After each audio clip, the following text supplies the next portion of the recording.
పర్యావరణ అనుకూల పద్ధతులను అవలంబించమే లక్ష్యంగా మల్లారెడ్డి విశ్వవిద్యాలయ వ్యవసాయ విద్యార్థులు కరీంనగర్ జిల్లా జమ్మికుంట మున్సిపల్ పరిధిలోని ఆబాది జమ్మికుంటలో సమగ్ర సస్యరక్షణ పద్ధతులని అనుసరించడం ద్వారా పురుగు మందుల వాడకాన్ని తగ్గించి ఎక్కువ దిగుబడి పెంపుపై రైతులకు అవగాహన కార్యక్రమం నిర్వహించారు. ఈ కార్యక్రమంలో అధిక సంఖ్యలో రైతులు పాల్గొన్నారు. ప్రతిసారి మీరు పురుగు మందులు కొడుతూ ఉంటారు కదా, అట్లా కొట్టడం వల్ల ఇప్పుడు మనం తింటా ఉంటే వేపాకు ఎట్లా తీయదు అవుతుందో దాంట్లో కూడా కొడతా ఉంటే పురుగు కూడా సరేలే నేను తిన్నదే కదా అన్నట్టు రోగనిరోధక శక్తి పెంచుకుంటుంది అనమాట. అట్లా పెంచుకోవడం వల్ల మనం కొడతా ఉంటే ఇంకా మళ్ళీ వస్తూనే ఉంటుంది. దానికి కారణంగా మనం అలాంటి ఊక పురుగు మందులు ఎంచుకోకుండా ఫస్ట్ కొన్ని పద్ధతుల ద్వారా దాన్ని నిర్మూలించవచ్చు అనమాట. అవి కొన్ని ఎర్రలు పెట్టవచ్చు. ఆ ఎర్రలు మీకు అందులో చేసి చూపిస్తాము. తర్వాత కొన్ని పంట మార్పిడి పద్ధతుల ద్వారా కూడా దాన్ని నిర్మూలించవచ్చు. ఇది పుట్ట అంటారు. ఈ పుట్టలో ఇక్కడ ఒకటి లూర్ అనే పదార్థం ఉంటుంది.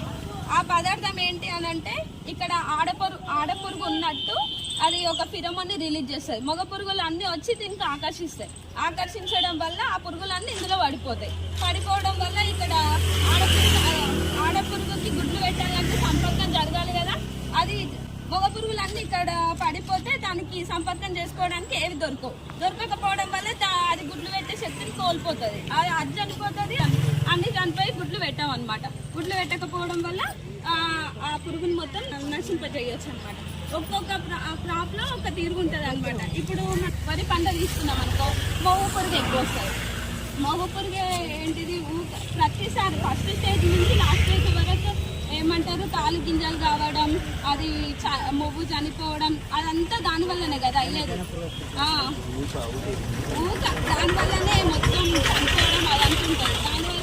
దాన్ని ఫస్ట్ అరికట్టించినాం అని అనుకో, మనం పంటను మొత్తం సేవ్ చేసుకోవచ్చు కదా. అలా దానికి సంబంధించిన ఒక సిక్వల్ లూర్ అనేది ఉంటుంది అనమాట. ఆ లూర్ని ఇక్కడ పెట్టినాం అనుకో, మగ పురుగులన్నీ ఆకర్షించి ఇందులో పడిపోతాయి. మనం ఈజీగా తీసుకొని దీంట్లోని పడేయచ్చు. అలా సగం వరకు 50% మనం పురుగులను అరికట్టవచ్చు అనమాట. ఇలా కాకుండా దీంతో పాటు రసం పీల్చే పురుగు సుడిదోమ ఉంటుంది, పచ్చదోమ ఉంటుంది, తెల్లదోమలు అవన్నీ ఉంటాయి. తామర పురుగులు కింద మనకు కనిపించవు కదా, అవి ఎన్ని స్ప్రే చేసినా కానీ చనిపోవు అనమాట. ఇప్పుడు మనం స్ప్రే చేసేటప్పుడు అవి ఎగిరిపోయి మనం స్ప్రే చేసే దగ్గర నుంచి వేరే దగ్గరికి పోతాయి. దానివల్ల మనం చాలా లాస్ అవుతున్నాం అనమాట. ఊక స్ప్రే చేసి కూడా వేస్ట్ అవుతుంది. ఇప్పుడు ఈ కలర్ పెట్టినాం అనుకో, దీనికి బ్లూ కలర్కి అట్రాక్ట్ అవుతుంది అనమాట. అట్రాక్ట్ అయ్యి ఇందులో మొత్తం పడిపోయిన తర్వాత ఇవి ఎకరానికి ఒక 10 చొప్పున పెట్టినాం అనుకో, దాని ఉధృతి మొత్తం తగ్గించవచ్చు.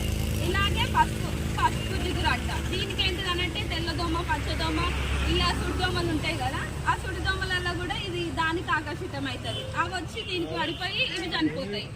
అలాగే ఈ లూర్లో ఏంటిదనంటే 30 రోజులకు ఒకసారి దీని ప్రభావం అనేది కోల్పోతుంది అనమాట.